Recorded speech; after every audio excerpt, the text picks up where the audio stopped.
За сайн байцгаана уу ирхэн үзэгчтэй. За Frame podcast-ийн ээлж нэгэн болсон явдал дугаар та бүхэнд өргөд бэлэн болсон байна. За өнөөдрийн дугаарыг UG Arena дахь Triton-ы салбараас та бүхэндээ хүргэж байна. За өнөөдрийн болсон явдлынхаа дугаараар та бүгдийн мэдж байгаачлан Шотланд улсад болсон хэд хэдэн хэргийн талаар ярих болно. За хэрэгээ одоо эхлүүлэхээс өмнө болсон явдлыг эхлүүлэхээс өмнө уртаж Шотланд улсын талаар газар зүйн талаар за мөн ер нь улс төрийн нөхцөл байдал ямар байдгийг Шотланд гэхээр одоо яг бие даасан улс юм уу, суверенитет юм уу, үгүй юм уу, эсвэл нэг улсын харьяанд байдаг юм уу гэдэг талаар мэдээллийг товч өгье гэж бодож байна. За Шотланд маань болохоор за Их Британи, Умард Ирландын нэгдсэн вант улсын бүрэлдэхүүнд байдаг дөрвөн улсын нэг. За ерөнхийдөө бол Их Британи, Умард Ирландын нэгдсэн вант улс гэдэг нь бол дөрвөн улсаас бүрддэг. За хамгийн том эдийн засгтай хүн амаараа хамгийн том улс нь бол мэдээж хэрэг та бүгдийн мэддэг Англи улс байгаа. За нийслэл нь Лондон гэдэг. Тэгвэл Лондон болохоор үндсэндээ одоо UK буюу одоо нэгдсэн вант улсынхаа бас үндсэг нийслэл болдог. За мөн түнчлэн за хойд нутгаараа одоо бидний ярих ч одоо Шотланд байгаа Эдинбург нийслэлтэй улс байгаа. За дөрвөн одоо вант улсуудын нэг. За баруун талдаа бол Уэльсийн вант улс Уэльс байгаа. За нийслэл нь Кардиф хот байгаа. За мөн Умард Ирланд гэдэг одоогийн Ирландын арлын умард хэсэгт буюу хойд хэсэгт оршиж байгаа. За энийг болохоор Умард Ирланд гэж нэрлэнэ. За нийслэл нь Белфаст нийслэлтэй.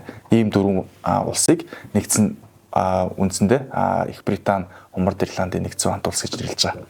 За тэгэхээр үндсэн одоо энэ газар зүйн хувьд ингээд ярихад бол за Ирландын арал болон одоо энэ том арал буюу Их Британи арал нийлээд British Isles буюу Британий арлууд гэсэн үндсэн нэрийн дор харьяалагдана. Great Britain буюу Их Британи гэдэг нь том Британий арал гэсэн утгыг илэрхийлж байгаа. Тэрнээс агуу эсвэл тийм сайн мундаг гэсэн үг илэрхийлэхгүй. Арлын хувьд газар зүйн нэршлийн хувьд бол Их Британи гэдэг нэршлиг авч байгаа. За тэгээд Wales, Шотланд бид нар бол ялангуяа Шотланд улс бол 1707 онд Англитай нийлж одоо нэг улс болоод нэгдсэн вант улсыг ингэж үүсгэсэн байдаг. За харин Умард Ирланд болохоор за сүүлд одоо ингээд юу гэдэг 1500 1600-аад оны үед шашны нөлөөтэйгээр нэгдсэн вант улсын нэг бүрэлдэхүүнд орсон ийм газар байгаа. За ерөнхийдөө бол Шотландд бас ингээд жил болгон маш олон жуулчд ингээд очиж явдаг те. Тэгэхээр хамгийн гол одоо аяллах нь хайлайт одоо юу гэдэг одоо зардаг бүтээгдэхүүн болвол ууланд даврах, ер нь клаймбинг, хайкинг төрлийн аяллууд байдаг. Яг гэх юм бол газрын гадар нь бол нэлээд их тийм эгц завчим, тийм хатан цохио ихтэй, өндөр уулс ихтэй учраас Шотландд нөгөө ууланд алхдаг тийм аялал хөгждөг. За мөн түүнчлэн одоо нутгийн хойд болон зүүн хойд, баруун хойд хэсгүүдээр орших одоо Скайing арлууд, Оркнейгийн арлууд гэх мэт тийм үзэсгэлэнт газрууд байдаг учраас одоо Шотланд улсыг бол жуулчд ихээр зорддог байгаамаа. За ингээд хэрэглүүгээ орё доо тий. За тэгээ. Манай Frame podcast-т хамтарч ажиллаж байгаа Amo application нь Монгол улсад зочлох үйлчилгээ, аялал жуулчлалын салбарт дижитал хувьсгал авчрах зорилготойгоор үүсгэн байгуулагдсан. Инновацид суурилсан хэвлэж төвтэй үйлчилгээний соёлыг төлөвшүүлэх Монгол орны аль бус нутагт аялж байгаа хэн бүхэнд буудал, guest house, жуулчлалын бааз захиалах боломжийг гар утаснаас ганцхан товчлолоор шийдэх боломжийг олгодог гэдгээрээ онцлогтой юм аа. Тэгэхээр та бол энэ өдрийн мэндийг хүргэе. Үзэгчдээ бас энэ өдрийн мэндийг хүргэе. За өнөөдөр бид нэр Шотландд аялж яваад, за тэнд зугаалж яваад, амьдарч байгаад ор сургагүйгээр алга болсон, зарим нь ч бүр олдоогүй ийм одоо хэрэгүүдийг ер нь ярих гэж байна. За тэгээд манай дэлгэр бат маань Шотланд талаар ерөнхийдөө мэдээллийг бол өгчлөө. Тэгээд нөгөө англиар бол UK гэдэг байгаа шүү дээ. United Kingdom гэдэг байгаа шүү. Тэр нь бол Шотланд, Ирланд, Умард Ирланд, Англи, Уэльс эдгээр ороод нийлэхээр United Kingdom of Northern Ireland буюу товчлоод UK болоод байгаа шиг байна тий. Тэгээ Ирланд маань бас нөгөө Умард Ирланд гэж байгаа шүү дээ. Умард Ирланд нь Belfast нийслэлтэй UK-ийн бүрэлдэхүүнд ордог. Republic of Ireland буюу өмнөд одоо Ирланд нь бол тусдаа ийм улс байгаа тий. За ер нь Шотланд бол нөгөө үзэсгэлэнтийг уулрах гэдэг их алдартай байна л да. Тэгэхээр тийм байдаг учраас Шотландд бол нэлээд хүмүүс бол зорж ирдэг юм байна. Тэгээ жилд нэг 1.5-аас 1.7 сая жуулч ирдгээ гэсэн нэг юм сонирхолтой тоог би бас олж харсан.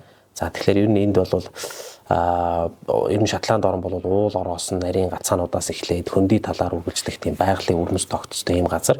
За энэ газар бол жил болгон бол олон сая жуулчин ирдэг. Тэгээд бас их олон одоо жуулчид Орос руу алга болсон гэсэн тийм дуудлага бол ирдэг юм байна. За тэгэхээр өнөөдөр бүгдээрээ Шотланд орноор аялал ерөнхийдөө өмнө бид нар бас Шотланд булсын иргүүдийг бас ганц нэг л ярьсан. Лох Несс гэдэг. Гэхдээ нэг Шотландад бас нэг сургуулийн хүүхдүүдтэй явж байгаа тэр чигээр алга болоо зарим нь нас ороод зарим нь олждаг нэг ийм хэргийг ингээд бас ярьж ийсэн. Тэгэхээр Шотландын юугаар бүгдээр аялцгаа. За хамгийн эхлээд ярих хүн бол мэдээж Neil Skinner гэдэг хүн байгаа. За энэ хүн бол сувилагч мэрэгчлээ хүн байгаа. Насаараа сувилагч хийсэн. Тэгээд тэдвэртэй гараад хобби нь бол мэдээж одоо ууланд авирах, ууланд аялах гэх мэтлэнгээр ерөнхийдөө бол байгальд аялах ийм сонирхолтой ийм хүн байгаа. Ихтэй хүн. Энэ бол тэгээд энэ юу байгаа нөгөө ийм сэтгцийн тасхийн хүн одоо эмч байж байгаа. Тэгээд залуудаа бол тэр нөгөө өөрөө бас нэг өвчнөр онцлогдчихсэн байлээ. Тэр нь бол яг Asperger-ийн өвчин гэдэг байгаа. Тэр нь бол энэ яг өөрөө тийм өвчнөд зурлаж исэн учраас өөрөө бас энэ юугаар шаналж байгаа хүмүүст бас тустай гээд энэ одоо мэрэгжлийг өөрөө сонгосон юм байна. Тэгээд эмнэлгийн ажилтан аялалтаа гарахтаа бол хэрэгтэй бүх зүйлсээ сайдаар аваад анхны тусламжийн хайрцаг марцаг бүх юм аваад явсан байна. Ингээд 2022 онд Neil сургаггүй алга болох олсоо яг 1 жилийн өмнө байхгүй. Тэр Isle of Skye буюу Тэнгэрийн хавцлаар авиралт хийж байхдаа бас 5 цагийн турш алга болоод хамт авирчсан хүмүүсээ нэлээд сандраасан байна. Яг хуу тухайн үед бол дуудлага өгөөд Neil-ийг бол олсон байдаг. Гэхдээ тэр мань хүн яасан гэхэлэр бусдаас арай өөр замаар явцсан байна. Тэний өөрөө мэдээ тэгээд тэр үед бол ямар нэг аюул осол болоогүй ингэ явсан байна. За бидний ярих гэж байгаа түүх бол 2022 оны 5 дугаар сарын 7-оос эхэлнэ. За энэ удаа бол Neil алга болсон. Тэгтээ эргэж олдоогүй. За тэр Dodgers Loch гэдэг Шотландын өндөрлөгт оршдог тийм Dodgers Loch-оос ерөнхийдөө тэр газраас нэг 10 орчим километр зайтай Виктория гүрний ойролцоо нэг юу яасан баг. Оторлох хэсгээ байгуулсан байгаа. Тэд нар ерөнхийдөө нэг майхан саваа бариад тэгээд маргааш нь буюу 5 дугаар сарын 8-нд нь өглөө эрт босоод Loch Etibes-ээс авиралтаа эхлүүлээд тэгээд цаг гарангийн дараа юу байсан баг юм л да. Neil ядарсан баг. Аргагүй л дэмч 70 настай хүн байсан байгаа байхгүй. Тэгээд ядраад тэгээд бусдыгаа өөрөө явж тэгээ өөрөө би ер нь отлох сэглүүгээ би өөр төрлөө буцчих гэсэн баг. За ер нь энээс цааш юу болсон талаар нэг хит юм хувилбарууд байна. Ялангуяа биднийг сурвалж байгуулж ажилласан тэр Missing Void байна. За хиний David Polite-ийн бичсэн Missing 11 гэдэг 411 гэдэг тэн дээр бол ингээд хэдийн янзын хувилбарууд байгаад байгаа зүгээр таамаг дэвшүүлсэн байна. Гэхдээ эндээс яг бид нар товчлоод үндсэн хоёр таамаг дээр тогтоод ярих юм бол Neil-ийн гаднах байдлаар адилхан нэг хэн нэгэн магадгүй Neil өөрөө буцаж ирээд майхныхаа эргэн тойрноор алхаж байсан байж болох нь тэгээд хамгийн сүүлд харсан буюу 8-ны өдөр отголцгийн ойролцоо бол түүнийг хамгийн сүүлд хүмүүс харсан байдаг. Тэрнээс хойш хараагүй. Тэр шөндөө айгүйх бороо орсон баг. Цас бороо холдож орсон баг. Тэгээд яг найзууд нь ч гэсэн ерөнхийдөө за ер нь буцъя болий ер нь авиралт хэцүү боллоо гэдээ ингээд явсан баг. Ингээ 9-ний өдрийн өглөөний 6 цагт Neil-ээс одоо салж алгаснаас хойш нэг өдрийн дараа найзууд нь буцаад тэр Loch Dockart гэдэг руугаа от руугаа буцаад ирсэн баг. Тэгээд тухайн үед бол яг Neil майханда байсан баг. Юм уу цэгцлээд. За эндээс эхлээд жоохон төвөгтэй болж эхэлнэ л дээ. Яг тэгэхээр Neil алгалтын хэрэгсэл хамгийн өмнө бол ил байсан баг. Тэгээд 8-ныхаа орой тэр нөгөө Obvious-тэй хоол бэлдэх байсан. Тэгээд хоол хүнсээ бэлтчихэд ерөнхийдөө ингэ юмуд гар хүрээгүй. Одоо ууланд авирч байгаа хүмүүс бол аялагчдын гол хүнс болох тэр Obvious-ыг өмнөх оройн дэвтэж тавиад маргааш нэтгэхэд бэлэн болгоод байдаг тул найзууд нь бол Neil-д бол Obvious-ыг дэвтээгээд идээгүй гэдгийг нэлээд гайхсан баг. За тэгэхээр тийм учраас ерөнхийдөө 8-ныхаа орой алга болж ил гэсэн юм таамгийг гаргаж байгаа юм л да. За тэгээд ягаад ч юм 9-ийнхөө өглөөл идэх ёстой шүү дээ тийм. Тэгээд 8-ныхаа орой алга болсон байх гэж үзээд байгаа. За Neil отуулах цэгээс явахдаа алхалтын хэрэгслээч аваагүй, уулын хэрэгслээ аваагүй, таяга аваагүй, нөмрөх янз бүрийн цуу тийм юм авч яваагүй. Тэр нэг сонирхолтой. Одоо уул хадаар хүрээлэгдсэн энэ газарт ямар нэгэн хэрэгслэхгүй гарна гэдэг нь өөрөө угаасаа маш байж боломгүй үйлдэлтэй. Тэгээ найзууд нь түүнийг яг хизээ отуулах цэгээс явсныг бас яах гэж явсныг нэлээд ойлгох гэж хичээсэн. За нэг бол Neil 8-ны орой хаа нэгтэй ойр газарт алхахаар ямар ч хэрэгслгүй явсан. Нэг бол ойрхон явсан. Эсвэл тэр өглөөний цайгаа ууж амжилтгүйгээр бас ямар ч хэрэгслгүйгээр үүрээр эрт яаралтай ч юм уу те нэг юм сонирхлын татаад тэгээ нэг үүрээр 4-5 цагийн үед явсан байж болох юм а гэж байгаа. Ямар тач цаг алгүй уулын аврах багийнхан бол найзууд нь мэдээлээд ингээд Neil алга болсон тухай дуудлагыг өгсөн. Түүнийг насыг харгалзаж үзээд цагдаа нар болон аврах багийнхан болвол за энд бол нислэг тэрэгд ажиллагдсан баг. Үнэрш нохтын баг, тэгээ хайгуулын одоо баг, гал сүнөгчд гээд маш том иргэлийн баг хайсан ч гэсэн юу ч болоогүй. Нээлттэй холбоотой юу ч болоогүй. Цогц мөгц юу ч болоогүй. Шууд 9-дөд хайгаад байгаа тийм. Шууд 9-дөд хайж байгаа. Настай хүн болохоор тэгээд шүү дээ. Нэг хол яваагүй л гэж үзээд байгаа байхгүй. Энэ холлох үндэс байхгүй гэдэг. Бүхэл бүтэн алга болчиход байдаг. Ядаж ирдэл чиргэлж байсан зүйлсийн тасархай өөдөс ч юм уу бүр гутлын мөрч байхгүй. Ийштэй шалгасан. За ингээд 2022 оны 11-р сард энэ нэрлийг албан ёсоор зогсоосон баг. Энэ чинь баг 6 сар хайсан байхгүй. 5 сар гэдэг чинь тий. 11 сард нэрлийг бол албан ёсоор зогсоосон. Ямар ч болмор болтойгоо. Тэгээ ингээд энэ талаар мэдээлсэн ч гэсэн ер нь сайн дурах бол бууж өгөөгүй. За ер нь хайх хэрэгтэй юм байна гэгээд ер нь би даам үрдлэг хийдэг хайгуулчид сайн дурынхан байгальд ирэл хийдэг тэр K9 гэдэг одоо нохотой баг л байгаа юм л да. Тэгээд тэр нөө Beyond the Vision билүү нөө харагдах байдлын цаана гэдэг ураатай иргэний нийгмийн байгууллагууд хүртэл энэ одоо компаниуд хүртэл олсон баг. Компани сайн дурынхан хүртэл одоо хайсан боловч юу ч болоогүй. Ингээд хит хитэн таамаг гарч ирж байгаа юм л да. За нэгдүгээр таамаг нээл 9-ний үүрийн 4-5 цагийн алдад богинохон алхалт ихээр гарч яваад тэр үед гинэд бороо орсон, манан татсан. Эсвэл шалдан орсон учраас модны доор төр хорогдохоор суугаад тэндээ бээрч даарад улмаар бол тэндээ амь тавьсан байж болох юм а гэдэг энэ таамаг байна. За ер нь бол яг хуу даарсан хүний үйл хөдлөл маш удаашрдаг. Тэгээд тэндээсээ холгүй бол нас барсан байх магадaltaй. Тэгээд тэгсэн чинь цогц олдог. Харин тий. Цогц зөрөөс олдог. За эсвэл дараагийн үйлдэл нэг гэж байгаа.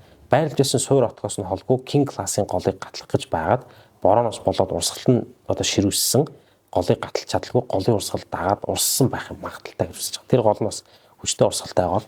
Үерлэхээрээ бас яадаг. Одоо усан нэмэгдээд улам илүү хүчтэй болдог гэж байгаа. За тэр өглөө бол бороо их хэмжээгээр орж ирсэн учраас тэр хавийн газар нойтон халтргаа ихтэй нээл өөрөө бас нас өндөр байсан хүн гэдэг бас тооцох хэрэгтэй тий. За энэ дээр нээлээ охин нэг тийм сонирхолтой мэдүүлэг өгсөн байдаг юм. За тэр мэдүүлэг дээр яг нэг уулчин эмэгтэйтэй аав нь уулзахыг хүсдэг байсан гинэ. Тэгээд тэрнтэй уулзахаар магадгүй цаг маг тохирсон байж магадгүй. Ер нь бол охин тэгж бодсон ба. Хүн болгоны яваад байдаггүй тийм жимээр алхаж хагаад хад асны завсраар хавчуулагдсан юм уу? Эсвэл хад асны завсраар унсан ч юм уу? Тийм золгүй бас болсон байх магадaltaй. Тэгээд хавслын орол руу бол унахад тэгээд тэндээ амь тавьсан байхад бол цогцыг нь олоход хэцүү. За яадаг ч байсан одоо хүртэл нээлэг болж хэргийг учрах тайлах итгэлээ бол ар гэрийнх нь бол алдаагүй. За тэгээд яг алга болсон өдөр нь буюу 5 сарын 8-нд яг тэр одоо юу ядан ба. Гэр бүлийнх нь яг тэнд ингээд утгын засаад тэнд нэг авиас байгаа шүү дээ тий. Авиасын буюу одоо Монголын буудаа гэдэг үлдүүлээ. Тэрийг одоо авиасыг бэлдээд тэгээд жил болгон тэнд тавьд юм бэл. Гэрийнх нь бол одоо нэг өсөндөө одоо дурслын хүнд гэдэг юм да тий. Тэгэхээр бол ер нь миний хувилбар бол манай хүн яг зөөрийн алхачаад ирээ гэж алхаад манан бороонд жоохон төөрөөд тэгээд нэг газар одоо унах бэртэх маягаар энтсэн болов гэсэн юм л. Би бол хувьдаа нэг тийм таамагтай байх юм. Тэгээд энэ дээр бол яг хуу Missing Flights-ийн David Missing 411 буюу тэр алга болсон гэдэг тэрийг цуурлыг бичдэг. Тэр ном дээрээс үзэхэд бол ер нь ингээд нэг юм бүр хилэл орхисон байлаа. Төгсгөлийн тэр Missing Void гэдэг подкастн дээр болохоор энэ хүн бол ялцгүй урсгал усандаас урсаад явсан байхыг өндөр магадaltaй. Тийм учраас уул мөрний ерөөс олдохгүй байгаамаа. Хаана ихтэйгээс одоо тэр голын урсгал дагуу хайх юм бол үлдэгдэл нь олох байх гэсэн ийм л таамаг ярьж байгаа. Гадар бороо орцсон болохоор гол нь мөр олдохгүй гэдэг чинь л тэгэл ерөөсөө хэрэгэн сэжүүр байхгүй болчих жоох байхгүй тийм. За дараагийн түүх бас л Шотландд аялж байгаад алга болсон англи хэр байгаа. Энэ түүх 1956 онд болсон хэрэг. Michael Bell гэдэг Английн Бирмингхам төрж өссөн. Гэр бүлийнхэн түүнийг бол ерөнхийдөө жоохон ганцаараа байх дуртай гэж тодорхойлдог. Аялах дуртай. Нэг олон найз байхгүй, цөөхөн найзтай. Тэгээд гэр бүлийнхэнтэйгээ маш сайн харилцаатай байн хамт байхаас илүүтэй ерөнхийдөө өөрөө л ганцаараа байх дуртай тийм хүн байна. Энэ хүн болохоор дэлгүүр тодтолдогч хийдэг ийм хүн байна. Энэ хэрэг болохоор 56 онд манай энэ маань төрсөн шүү. 83 онд болсон хэрэг. Энэ 1983 оны 5 дугаар сард алга болсон. Тухайн үедээ энэ залуу бол 27 настай байжгаад ажлаасаа нэлээд залхсан. Ерөнхийдөө өөртөө тэгж ярьжсэн бэл би энэ жоохон ажлаас залхаад байна. Ажлаас жоохон халшраад байна гэдэг. Тэгээ өөртөө ер нь амралт олох ёо. Тэгээ толгоо ус сэргийг зорилгоор нь Шотландын тэр тэнгэрийн хавцлыг зорихоор шийдсэн баг. Үнэхээр ч одоо түрүү ярьсан тентхийн байгалийн өрмөц тогтоц уул хад хавцал те чулуун байгалийн бүтэц тогтоц далайн хэрэг гэх мэтлээ одоо үнэхээр гайхамшигтай учраас тэнд одоо очиод амраа гэсэн баг. Ингээд найзын хамт явсан баг. Тэгээд аяллаа бол хамт төлөвлөсөн. Тэгээд аяллаа төлөвлөсөн хугацаанаас 7 хоногор аяллаа наашлуулсан баг. Одоо 7 хоногийн дараа явахсан бол татсан баг нааша. Ингээд тэр тэнгэрийн хавцлын ойролцоо бол отгосон. Гэхдээ яг хизээ гэж отгосон нь бол тодорхой байна. Ямар ч байсан 14-ний өдөр байсан болов уу гэсэн таамаг бол байдаг. Ингээд очсон өдрөө бээл найзтайгаа за юуны талаар юм бүү мэд. Маш хүчтэй маргаан өрнүүлсэн баг. Тэгээд отгослож байсан цэгээс өөрийн эд хэрэглэлийг авалгүйгээр шууд гараад явсан. Тэгээд уул толгойд хадаар хүрээдэгдсэн зэлүүд хэмээр байгалийн нисэгт ямар нэг уулын эсвэл одоо алхалтын багаж хэрэглэлгүй явна гэдэг нь бол бас л сонир хэрэг байсан. Тэгээ Бэйлийн гэр бүлийнхэн түүнийг ийм хөнгөн хумгаа үйлдэл хийх хүмүүс нь биш дээ гэд итгэж байсан. Хожим нь түүний эрхийг мөрдөхөд цагдаа нар бас л онцгойтол тулсан л та. Тэгээ юу ч авч гараагүй. Анх хотгоцсон газараас 160 км-ийн өксүр тошх тэр Далвины гих жижигхэн тосгонд хүрч чадсан байна. Ямар ч байсан сүүлд мөрдөд гараад ирсэн байна. Тэгээд тосхны ойролцоо байх нийтийн утасны бүхэгнээс гэрлүүгээ залгаад аав ээжтэй 9 минут байгаагаа дуулгасан байна. Тэгээд найзтайгаа муудалцснаа хэлсэн. Тийм байж аль болох хурдан харих хүсэлтэй байгаагаа хэлээд маргаашийн энэ одоо яг маргааш үдид би гэртээ харьцчихсан байх болно гэж арга ярихандаа хэлсэн байгаа юм л дөөрөө уцаар. Тэгээ үргэлжлүүлээ тэр хаваасаа биермэн хаан бүрх унаанд дайгдаж очиж санаатай байгаагаа бас хэлсэн. За энэ үед бол утас гинэд тасарсан. Тэгээд гэр бүлийнхэн бол Бэйлтэй холбоо тасарсан байна. Огцом гинэд тасарсан байхгүй. Тэгээ маргааш нь мэдээж Бэйл гэртээ ирээгүй. За утас нь гинэд тасарсныг харгалзаж үзээд түүний эцэг их нь бол цагдаа дуудлах гэсэн байна. Ингээ биермэн хааны цагдаагийн албаныхан Шотландын цагдаагийн албаныхантай хамтраад хайгуулгын баг гараад ирлийн ажиллагаа хийлсэн. Мөрдлөг бол Шотландын одоо тэр талын удирдлага дор ерөнхийдөө явагдсан ядлын чинь Шотландд болсон учраас тэгээ Бэйлийн банкны хуулгыг авч үзэхэд 14-ний өдрөөс хойш ямар нэгэн гүйлгээ огт хийгдээгүй. Отголж байсан хэсгээс эд зүйлсийг нь бол мөн болохыг тогтоосон. Тухайн үед мөрдлөгийн багийнхан бол маш хичээнгүй ажиллаж гисэн. Бэйлтэй холбоотой ямар нэгэн зүйлийг олж чадаагүй. Бэйлийн байгаа газрыг тогтоож чадаагүй. Энэ хэргийг биш үү 1990-ад оны сүүл хүртэл бараг 97-98 он хүртэл нээлттэй байлгасан байт юм бэл. Ингээ хожим нь 2005 онд бол Майкл Бэйлийн гэр бүлийнхэн түүнийг бол олохоор хөрөнгө босгох зорилготой янз бүрийн тийм алхалтуудыг санаачилсан, явуулсан. За энэ нь бол тухайн үеийнхаа тэр үндэсний тусламжийн холбоо гэдэг хөдөлгөөд тэр байгууллагын дэмжлэг бас хүртсэн, хандивын аян өрнүүлсэн. Энэ хэрэг маш олон жил нээлттэйгээр байсны сацуу олонний анхаарлын төвд байсан. Тэгээд нэг сайн дурах их ажилласан юм байлээ л дээ. Тэгээд интернет дээр ч гэсэн тухайн үед ингээд таамагуудыг нэлээд гаргаж ирсэн. Тэгээд хамгийн ихээ сонирхол татсан таамаг нь бол яг Бэйл зориуд өөрийнхөө хөлийг ингээ хуурамч болгоод нэг өсөнд ингээд алга болоод өөр газар ингээ амьдрал зохиож байгаа гэсэн ийм одоо айдуу амар амгалан өөр газар ингээ амьдрал зохиогоо явцсан гэсэн ийм таамаг нэлээд хүчтэй байгаад байна. Наач арай л романтик сонсогдож байна тий. Тэгээ мэдээж хэрэг Орос руу гаалуулсан гэж итгүүлээд өөр газар шинэ амьдрал эхлүүлсэн тохиолдлууд мэдээж бас өмнө байдаг.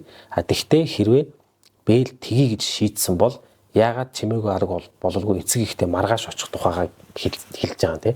Тэр чиг сонирн боохгүй. Буцах талаар ярьж байхад утас нь яагаад гинт тасрав?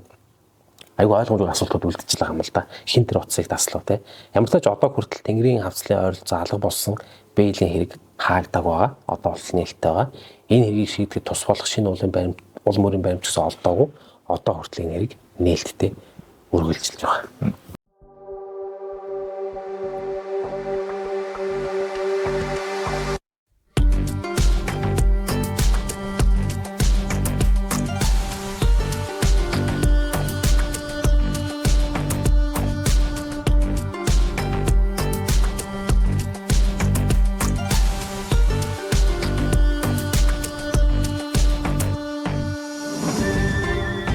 Дэд зэрэглэлийн 100% бүр хорхойн торг хамгийн тансаг хийж тод торг.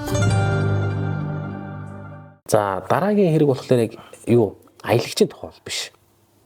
Тэр өмнөд Yorkshire болсон гэдэг нэлээд алдартай. Энд нөгөө яг энд нэг уурхай байд юм байна. Тэр Бен Харын уурхайн ажилчид голдуу амьдардаг. Энэ хэрэг бол 1836 онд төрсөн тэр Дональд Мак Фарлерийн уурхайчдын гэр бүлд одоо зориулан босгосон тэр яг ер нь нэг одоо нэг уурхай дагаж бий болсон жижигхэн суурин байгаа байхгүй. Тэнд л амьдардаг хүмүүс тохиолдсон хэрэг байгаа байхгүй. Алга болсон. Тэгээ энэ уурхай олон зуун ажлын байр бий болгосон ч гэсэн тосноос уурхаар цагуурын янз бүрийн нөхцөлд хол алхаж очих тийм шаардлага гардаг байсан баг. Одоо тосноос уурхаар тий. Тэр Макфарлейн гэр бүл болон түүний нөхөд ажилдаа явахдаа эрэхтэй хол замыг туулж алхдаг байснаас гадна 1890-ад оны үед уурхай ажилчид зөвхөн ням гарагтал амрах эрэхтэй байсан баг. Тэг яг уламжлалт баярын өдрүүдээр амрах үед байдаг ч гэсэн заримдаа амраадаг байсан баг. Тэг мэдээж олон хоног амралтгүй ажилсны үр дагавар байсан уу ямар тач тэр гэр бүлийнхэн болохоор ихсэн баг. 12 дугаар сарын 29-ний өдөр ажилдаа хийж байхдаа гинэт гарч одсон уугүй гэдэгт нь тодорхойгүйч 30-ны өдөр ажилдаа ирэх баг. Тэр хүмүүс одоо тэр Макфарлейн гэр бүлийнхэн ажилдаа ирэх баг. 29-нд гараа явцсан баг. Тэгээ хайгууд майгуул ирэл болоод тэр уурхай хавцаанаас ирлийн баг бол гарсан. Тэр өдрөө бол түүнийг олж чадаагүй. Маргааш нь бүр олон хүний бүрэлдэхүүнтэй хайх баг гарсан. За энэ хайгуулын үеэр Макфарлейны хадам ах нь за Дональд гэдэг хүн нэг сэжүүр өгсөн баг. Тэр сэжүүр нь юу гэсэн гэхлээр 29-ний өглөө унтаад ажлаасаа хоцорсон гэж байгаа. Тэгээд Алмонд Ватерын ойролцоо харсан гэж байна. Тэгээд алхаж явж байгааг нь харсан байна. Тэгээд Алмонд Ватерны бол тэр үед бол яг үер болж исэн. Тэгээд нөгөө борооны үед ингээд эргээсээ хайлаад урсдаг голтой юм байна л да. Тэгээд үйл маш их эргээд авч хөлддөг тийм жижиг ч гэсэн их сэрүүн урсгалтай юм гол байсан байна. Ингээд хайгуулын багийнхаа ирлээ голын дах өргөжлүүлэхээр болсон. За тэгээд Макфарлейнийг бол Бен хараас доош Алмонд голын ангалаас буюу газраас 1 метрийн гүнд үүссэн ангархай дотор зогсоогоор хөлгөж өгсөн байхыг болсон баг. Өөх. Тэгээд Бен харын эмч түүний биед үзлэг хийж үзээд ямар ч гэмтэл байхгүй гэж байгаа. Үхлийн шалтгаан ерөөсөө хөлдөж өгсөн байна гэж байгаа. Гэвч энэ хэрэгт болохоор алга болсон хүний цогц бүрэн бүтэн олцсноор барахгүй нас барахтаа ямар нэгэн тийм ноцолцсон, эсэргүүцэл үзүүлсэн, тулалдсан шинжүү ийм байсан нэлээд сонирхол татж байгаа. Ерөнхийдөө ингэ зогсоогоор байж чад хөлдсөн байгаа байхгүй. Сонирхолтой, боломжтой юм. Тэгээд эрүүл ухаантай хэн нэгийн нүхэнд юм уу голын ангархаа мөс рүү унсан байлаа гэхэд буцаж гарахаар авирах мацх нь бол зүй ёсны хэрэг. Дээрээс нь яагаад хайгуул гэснээс бүтэн өдрийн дараа түүний хадам ах нь гинт Макфарлейны голын дагуу одоо харснаа хэлсэн юм бол гэдэг нь айгүй анхаарал татаад байгаа юм л та. Тэг яг тосны зарим иргэд бол тэгсэн байт юм.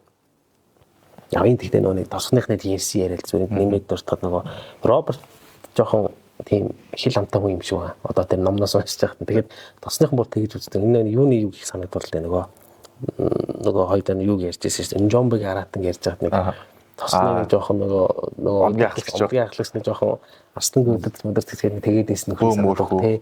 Тэгсэн чинь энэ хүнийг бол тосны иргэд тэгдэм байлээ. Робертыг хадам ахыг нь далдын хүчтэй тэгээд энэ хараалж чаддаг хийдэг.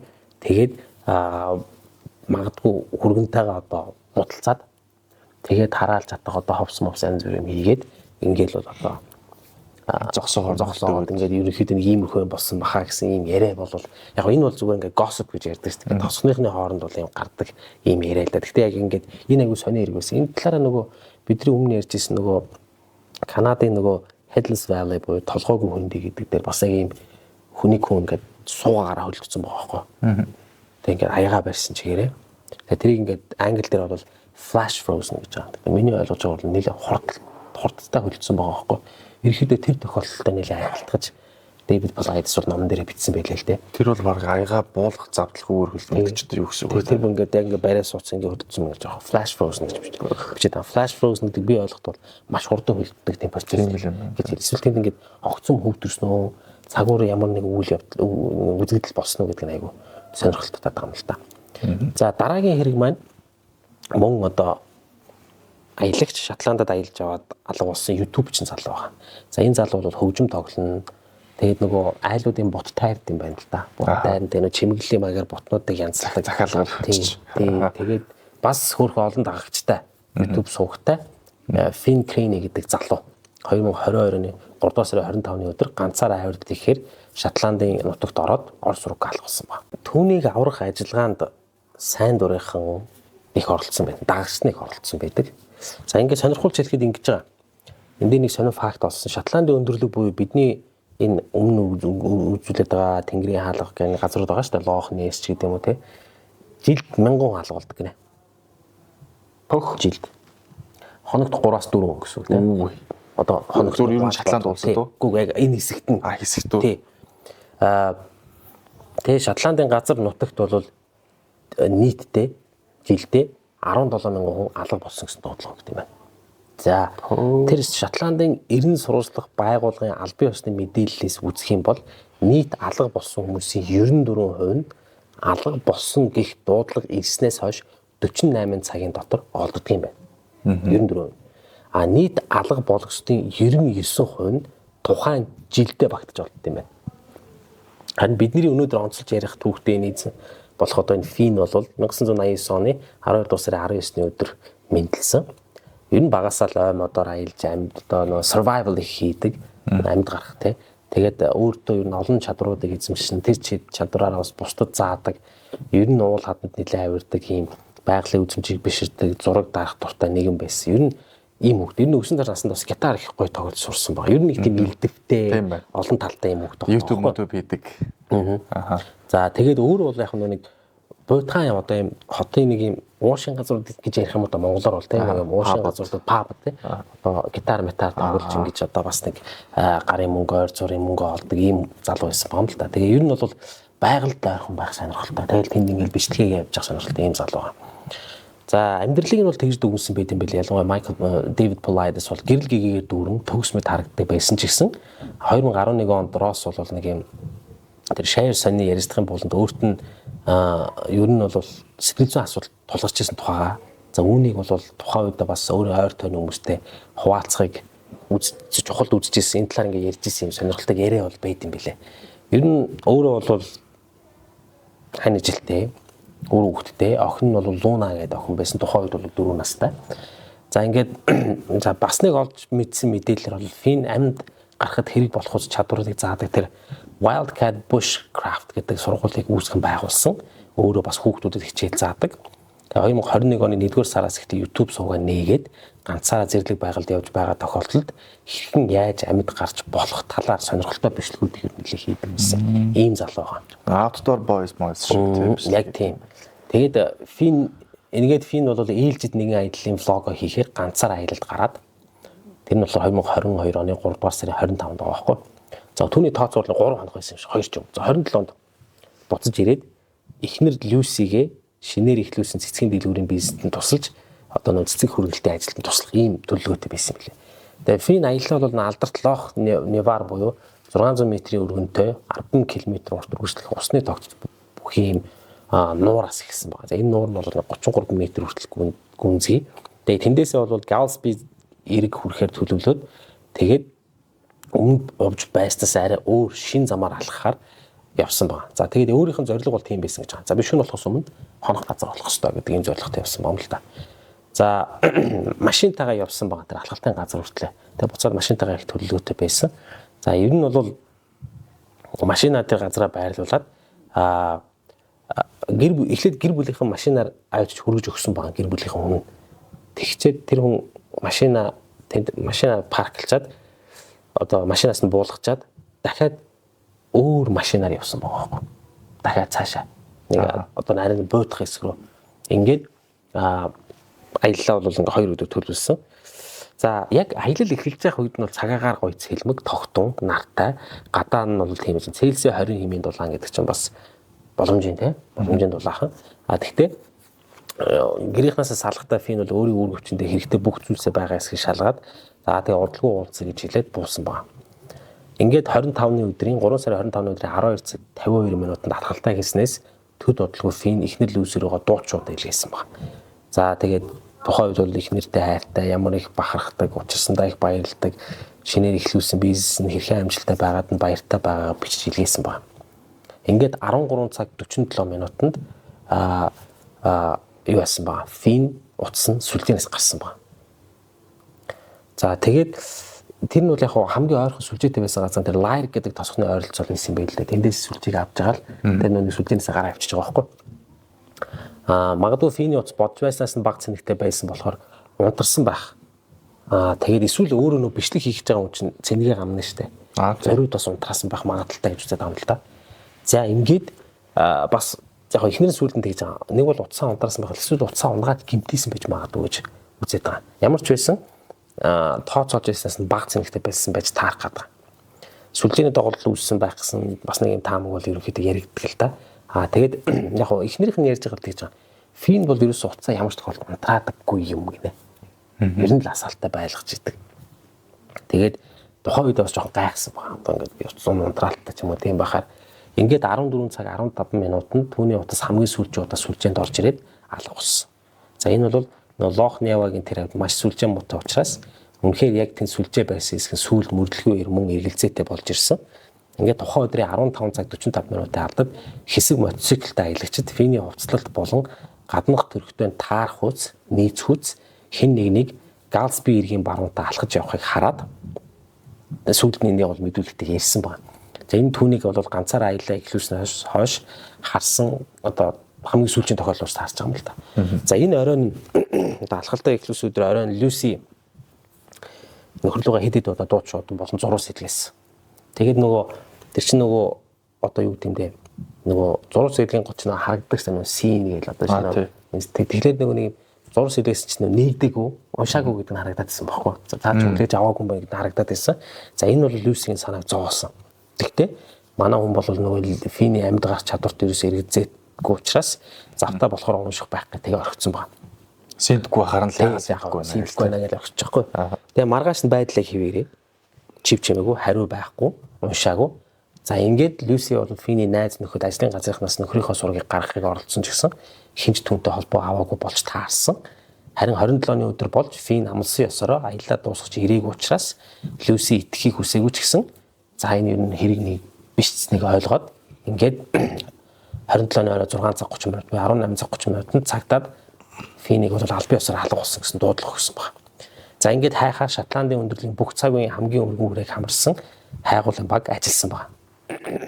За энэ дээр нөгөө Финий сувгийг дагдаг олон 10 сайн дурынхан ч мөн нэгдсэн хайгуулгын бүрэлдэхүүнд шумбагчд орж ирж байгаа, үнэш ноход орж ирж байгаа, нисдэг тэрэг тусгай өвчнийхэн уулчид нөө хадан давирдаг хүмүүсийг орсоор нас галалаас гэдэг хэвчээ тий хадан давирагчид нисдэг тэрэг дрон дулаан илүүргэж камер гэдэг ерөөсөө маш том юм иргэлийн баг бол гарсан. Хайгуул ерөнхийдөө нэг 4 орчим 7 хоног сараас арай бага маш идэвхтэй үйлчлэсний эцэст уул мөрийн баримт гэхээр нэг ширхэг зүйл болоог байна. Тэгээд иргэлийн ажиллагааг албан ёсоор зогсоосон. За Люсигийн хувьд BBC болон бусад олон нийтийн сүлжээг ашиглаад Финийг хайх ажлыг үргэлжлүүлэн идэвхтэй хэвээр авч үлдэж чадсан ч гэсэн Финий сургийг харамсалтай гаргаж олж ерөөсөж чадаагүй.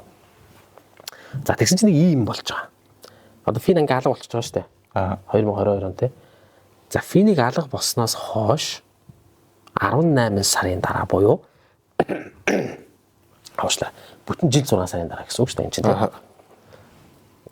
Тэнд нэг ан хийгээд нэг буган анд явж исэн хэсэг анчид Финий үүргэвч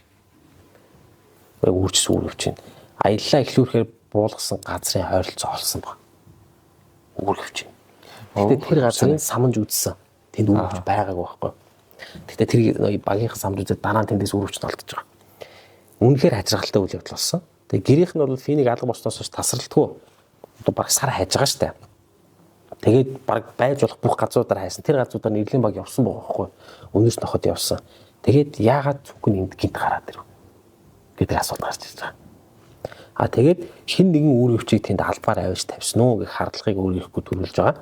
Тэгээд мөрдлөг одоо шинэ нотлох баримттай болсон учраас ахаад Финий хэрэгцээ зөөгдөж байгаа байхгүй. За ингээд энэ удаа харин тусгай мөрдөгчд энэ хэрэгт бол оролцсон. За үүргэвчэнд доторхыг бол маш сайн нэгтэлж үзсний дараагаар түүнийг бол нуурыг сэлж гатлах оролдлого хийхээр үүргэвчээ нуурын оролцоо орхисон байж болох юм а гэсэн таамаг дэвшүүлсэн байна. Ингээд хэрвээ энэ үнэн бол Фин яагаад заавал нуурыг сэлж гатлахыг хүсэх болов? Аяллаа хурдан дуусгах зорилгоор ч юм уу эсвэл баг зэрэг оройтоод цаг хэмнэх шаардлагатай гэж үзсэн үү? Эсвэл одоо арай нэг өөр юм сэтэж олов уу? Ерөнхийдөө тэр тухайн нуур асар хүүт тустай гэдгийг бол өөр бол мэдж явах ёстой чинь хашраа гэдэг ч байхгүй тий. Тэгээд яагаад тийм өргөн нуурыг бол гатлахаар шийдвэ гэдэг нь бол нэлээд сонирхолтой ам л да. За ингэж байгаа. Финийг аяллаа эхлэх үед агаарын хэм нэмэх 20 байсан гэж байгаа. Цельсийнх шүү. Цельсийнхаа. Дулаахан. Ямтаас дулаахан. Харин нуурын ус тухайн үедээ нэг 7-9 градус Цельс дулаантай байсан гэж байгаа. Гайгүй штэ тий. Ер нь бол гайгүй тий.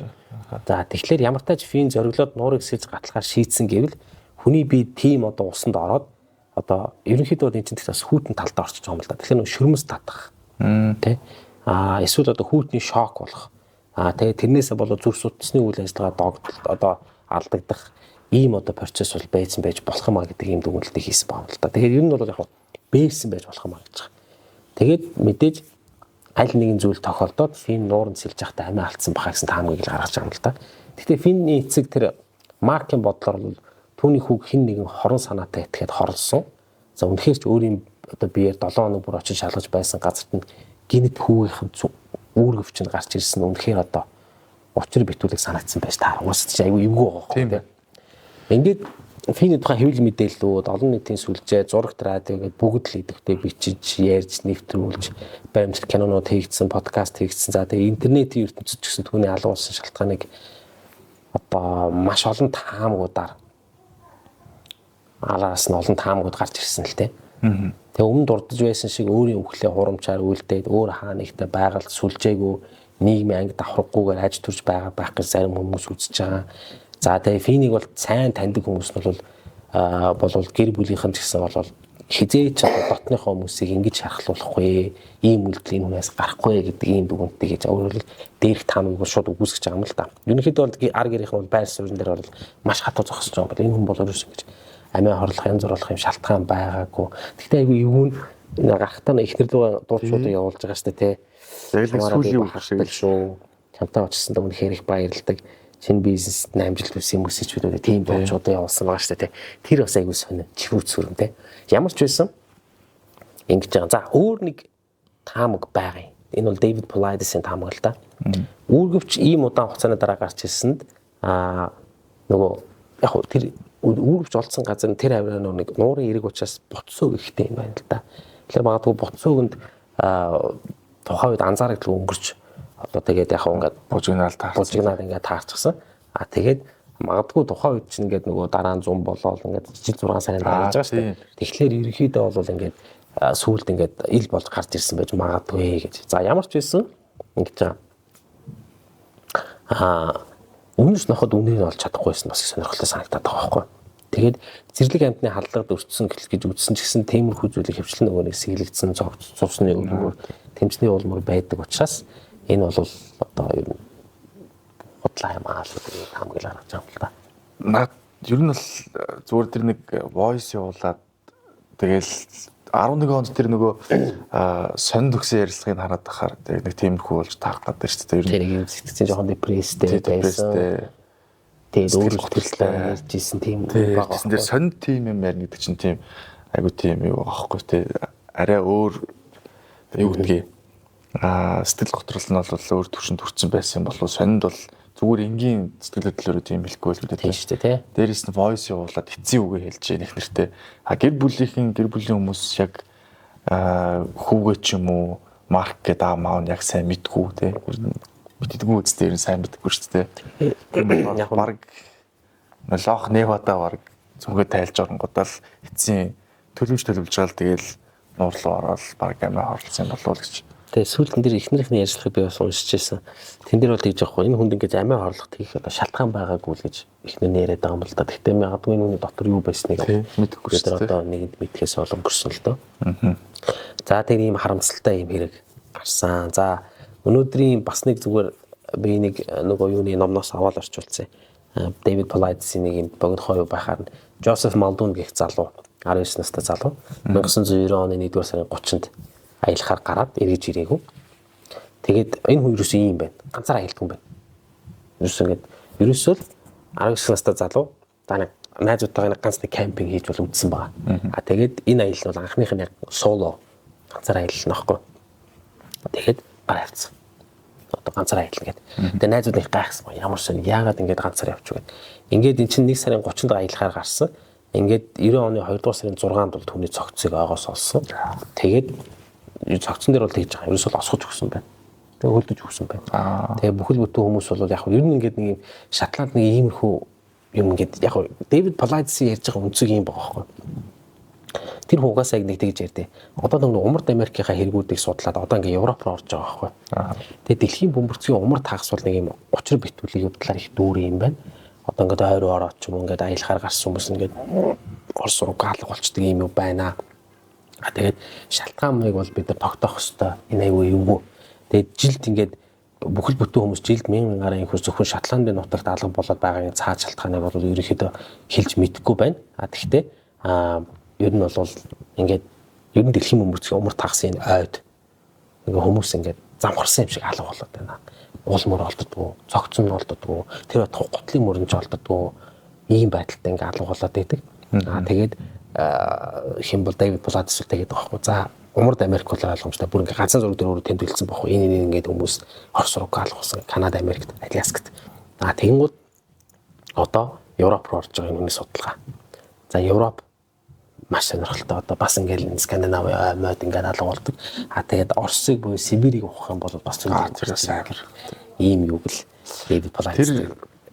Би болохоор ингэж л бодож байна л да. Ер нь Шотланд, ер нь Англи, ер нь Их Британь ч нөөрөө нэг тийм юутай өтгөн үйлтэй, нартай байх хоногийн тооцоо үедээ дандаа л бүүдгэр бүрхэг тэгэл мамтай будантай гэдэг шүү дээ. Буданд альбион гэдэг шүү дээ. Буданд альбион гэдэг шиг тий. Тийм болохоор яг нөгөө Slavic depression гэдэг нэг тийм байна л да. Славын сэтгэл готрол гэдэг ийм нар гардаггүй газрын хүмүүс. Ялангуяа Скандинав, за тэгээд Оросын хойд хэсгээр ч юм уу, Аляск, Канада, Америкийн хойд хэсэгтэй тэгэл нөгөө Балтийн улсууд байна тий. Тэнд яг нэг тийм амиа орлого бас үзэгдэл айгүй их юм болов уу гэд. Дээрээс нь Японд бас тийм байдаг шүү дээ. Японы бас хойд хэсгээр, Хоккайдо хэсгээр тий. Хоккайдо хэсгээр бас амиа орлолт хамгийн ихээр бүртгэгддэг гэдэг тийм тохиолдлууд. Магадгүй хүмүүс их нь өөрсдийн сэтгэл зүйн байдалч байхаа. Дээрээс нь мэдээж нөгөө умардын ойнууд болоод ирэхээр тэр чинь тэгэл нөгөө хад асахтай болоод тэр чинь илүү нөгөө survival талтай юм хэцүү болоод ирчих шүү дээ. Тийм болохоор байгальтай тайлбарлах бах. Дээрээс нь хүний сэтгэл зүйтэй шууд холбоотой гэж тайлбарлах бах тий. Эсвэл соронзон орон ч юм уу илүү нэг детальны болоод тэрч бас болох юм тий. Энэ дээр нөгөө бас нэг сонирхолтой зүгээр статистикэн дээр харж ирсэн. Америк нэгдсэн улсын Аляск хүмүүс чинь хамгийн хойно гэдэг хүмүүс байхгүй тий. Одоо нэг Канадтай заргадаг амиа хорлолтынхоо тоогоор юм амиа хорлолтынхоо үзүүлэлтээр Америк нэгдсэн улсын бусад мужуудаас хамаагүй өндөр юм бэл. Аляск. Тэгэхээр тэр бас үзэгдэлтэй бас холбоотой байж бас болох юм тий. За өнөөдөр бид нэр Шотландд аялж яваад амьдарч байгаад зухаалж байгаад учир битүүлгээр алдсан хүмүүсийн хэрэгүүдийг ярьлаа. За энэ хэрэг дотроос яг шийдэгдээд төс тас болчихсон хэрэг юу бараг байхгүй байна. Тэгээ өнөөдрийн дугаарыг бэлтгэхэд бид ерөнхийдөө 3 лиг сурч ашигласан л да. Мэдээж ихнийх нь бол Missing Void гэдэг подкаст гэдэг бид нэр урд нь бас ашиглаж ирсэн. Тэрний The Missing Scots гэдэг хэсгийг ашигласан. За мөн Дэвид Палладисын 2 ном байгаа. Нэг нь цагаан, нэг нь цэнхэрөнгөтэй. Missing 411 гэдэг. Тэр бол яг хуу ерөнхийдөө Дэвид Палладисны 4 бот ном бичсэн. Тэрний 2-ыг л ашигласан гэсэн үг л дээ.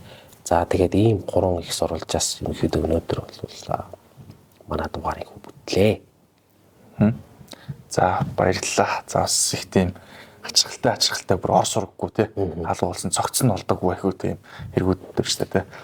За окей. За тэгээд өнөөдөр Шотландд болсон хэрэгүүдийн талаар ярьж өгсөн Дүмхахтай баярлалаа. За тэгээд үзэгчтэй дараагийн дугаар хүртлээ. За түр баяртай. За тэгээд та бүхэн манай сувагт лайк дараад комент бичиж дэмжээрэй. За тэгээд дараа дахин уулзтлаа. Түр баяртай үзэгчтэй.